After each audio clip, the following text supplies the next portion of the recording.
Welcome into Steelers Talk Yinzers. My name is Jack Sperry. I will be your host today.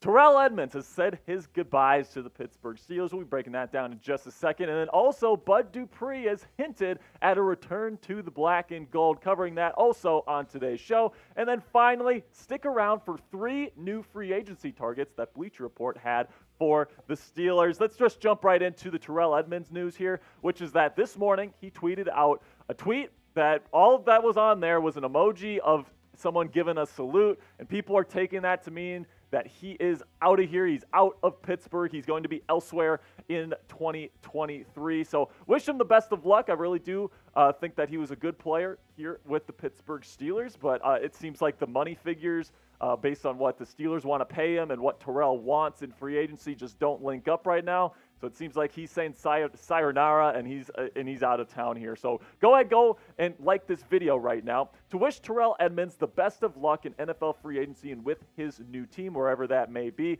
I appreciate everything that Terrell has done for this organization, the years of experience, the years of guidance that he has given to Minkah Fitzpatrick, who has blossomed into arguably the best free safety in the National Football League. It's going to be tough not having him in the lineup, but it's going to be also interesting to see if the Steelers sign another safety this offseason. Now, they have a couple of options at their disposal, and right now the situation at safety is a little bit tumultuous because you got 2 free safeties as your starters, right? I think right now if they ran with DeMonte KZ and Minkah Fitzpatrick as their starters, they would have Minkah as playing that strong safety role. But I think that because they had such success with that 3 safety package with KZ, Fitzpatrick, and Edmunds last year, they might still think about adding another veteran presence here in free agency or go get a guy like Brian Branch in the draft. But when it comes to free agency, these are the guys that they could go get. All right, these are the best available strong safeties in the in NFL free agency that are still available here. Taylor Rapp is going to be the most expensive. 3 years, $21.7 total.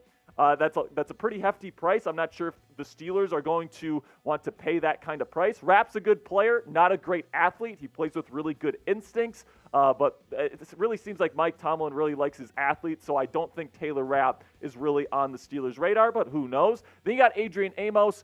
2 years, 12.5 is what is expected for him there. I think that'd be a good add. I mean, you look at that, 6.25 per season. That's not bad for a strong safety, especially someone with the experience of Amos. And then Rodney McLeod, according to Pro Football Focus grading, he was the 7th highest graded safety in the National Football League right now, or last year. And PFF says that the Steelers could get him for a 1-year deal, $2.1 million contract. Now, he is getting a bit older.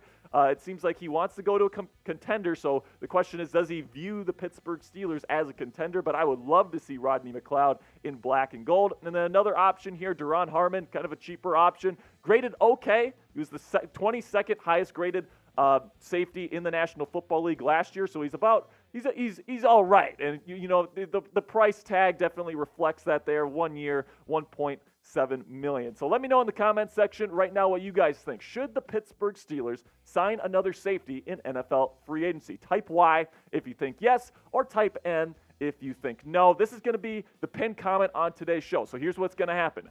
YouTube's going to throw an ad read at you here in just a second, just the way it works. Take advantage of that time by going down in the comment section, finding that pinned comment, and answer today's question.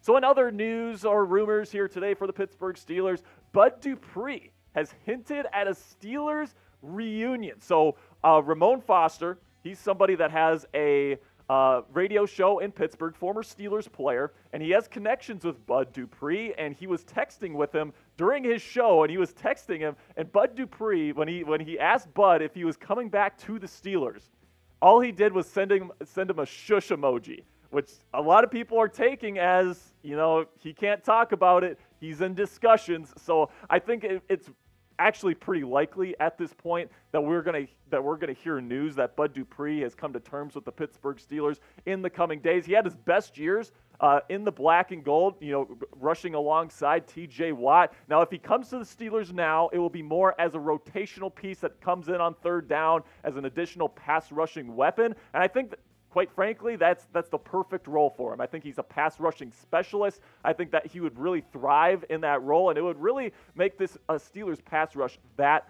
much more dangerous. So as long as the Steelers can get a good price for him, I think they should absolutely bring him back. He had massive success in this defense before. He's still pretty good. He's dealt with some injuries, so the production hasn't necessarily been there over the last couple of years. But I think that if you bring him in that rotational role, as long as he's not asking for $5+ million, right, or above $5 million, I think that they should absolutely bring him back and have him as a rotational piece alongside T.J. Watt and Alex Highsmith. So let me know right now in the comments section, should the Steelers bring back Bud Dupree? Should they make this a reunion?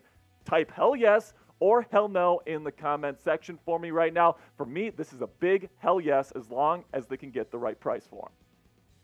And finally, here on the show, we're going to be talking about some 3 free agent targets for the Pittsburgh Steelers. According to Bleacher Report, they had an article the other day. Some of these cheaper contracts that are still out there, at least that's what they said, and they have some interesting names here. So first name is someone that I completely disagree with. Jadeveon Clowney, edge rusher, defensive end, formerly with the Cleveland Browns, completely left the team at the end of the year, man. Like, this guy is somebody that's kind of an ego freak, in my opinion. He wants to be that number 1 edge rusher on the team. He thought he was better than Myles Garrett last year on the Cleveland Browns, man. Like, if you think you're better than Myles freaking Garrett, like, I don't know what to tell you. You're freaking delusional. I don't want that guy in the Steelers locker room. I think he's a bit of a locker room cancer. And also, he's pretty expensive for somebody that would be coming in as a rotational piece, right? Somebody that's only coming in on third downs to rush the passer. $8 million per season, I would rather spend that money elsewhere. I don't like the personality. I don't necessarily love the production that he's had. I just don't like anything about this idea of bringing in Jadeveon Clowney. Because of that, Bleacher Report's out of their damn minds, man. They're out of their minds. There's no scenario that you can go with me here and say, go ahead and take Clowney. I'm not going to agree with you. There's nothing you can say that can make me think that this is a good idea, because plain and simply, it's not. If you want to look at production, it's not a good idea. If you want to look at the money, it's not a good idea. If you want to talk about what he's going to do to the locker room, I don't like that either. So I think this is a terrible idea on all fronts. Bleacher Report, man, you need to do better than that. All right, next guy on their list was Taylor Lewan. We've talked a lot about Taylor here on the show. Former Pro Bowler, really good player previously, but he's had 2 ACL tears in 3 years. He's getting older. And not only that, but he's had quarrels with T.J. Watt in the past. Now, PFF says that the Steelers can get him on a 1-year contract, $7 million. The reason why he hasn't signed yet, by the way, is that he's looking for more money than the market is willing to pay for him. So it's looking like he's going to have to come down to $10 to $12 million that he has been asking for. So I think that the PFF projection in terms of a contract is correct here. He's going to have to take a prove-it deal next year because, plain simply, you're a 31-year-old that just had 2 ACL tears, man. You're going to have to prove it, and he comes with a ton of risk. Now, I understand the upside is that if you get him and you get a Pro Bowl tackle for $7 million next year. I understand that upside, but, man, the age, the lack of production, the injuries the last couple of years, and then not only that, but he's also had quarrels with T.J. Watt in the past. And if I'm Mike Tomlin, if I'm Omar Khan, I'm having a conversation with T.J. Watt to see what he thinks about bringing this guy in. Because if he doesn't want him on the team, if my superstar edge rusher that I'm paying $28 million per season for doesn't want him on the team, I'm not bringing him in. Point blank, period. Now, if he's okay with it, if he's willing to bury the hatchet, and you feel confident in Taylor's ability to come in and really be a solid addition to the team, then fine. But, man, I definitely have my reservations about bringing in a guy like Taylor Lewan. Next guy on the list, kind of a name, the first time we're mentioning Zaccheaus here on the channel. We've talked about Clowney and Lewan on the channel here before. Zaccheaus is a slot receiver, formerly with the Atlanta Falcons. He's a free agent now. He's kind of more of an affordable option. Now, I mean, $4.25 million per season over 2 seasons.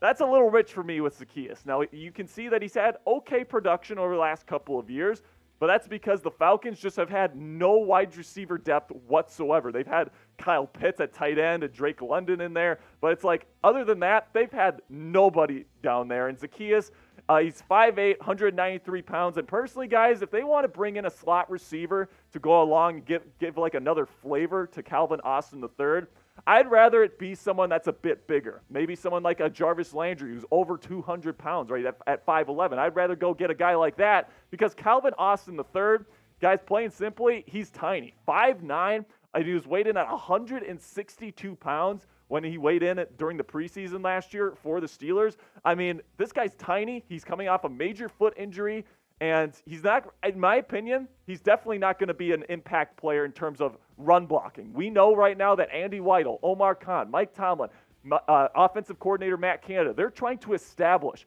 a power run game here in the city of Pittsburgh. You need a slot receiver that's a bigger dude that can affect the line of scrimmage if you want something like that to work. And Calvin Austin III is just not that guy. Now, that doesn't mean that Calvin Austin III shouldn't have a role in this offense. He absolutely should. He's a dynamic route runner. He's got great top-end speed, straight-line speed as well. He can really take the top off of a defense. I really think that he's a dynamic talent, not to mention he gives you a bunch of value in special teams as well. Now, I think that, but at the end of the day, like if you're trying to become like that ground and pound blue collar type football team, you need guys that can block at the wide receiver position. Calvin Austin III at 162 pounds isn't going to be able to do that for you. So I think it is important for the Steelers to get that bigger slot wide receiver, whether it be a veteran like Jarvis Landry in free agency, or maybe a guy like Xavier Hutchinson out of Iowa State in the draft on day 3. So let me know in the comments section right now which wide receiver, whether it be a free agent or whether it be a rookie, which guy do you think it would be good for the Steelers to add this offseason? And if you don't think anybody, if you think the Steelers wide receiver room is 100% good, then fine, say none. But just give me an answer in the comment section right now. Really do appreciate you guys getting your answers in the comment section. All right, so before I go here, quick ask here from me, guys. Go ahead and click that subscribe button for me. I promise you, you are not going to regret it. We are the fastest growing Steelers channel on YouTube. We've added over 1,000 subscribers over the last couple of weeks. Like we're growing like crazy. And guys, here's the thing. If we keep growing at the pace that we're growing, we're probably going to be going live on night 1 of the NFL draft. But we have to keep growing, guys. We have to keep that pace. We need to keep those numbers up. So if you haven't subscribed yet, you want daily Steelers news and rumors content, go ahead and click that subscribe button for me right now.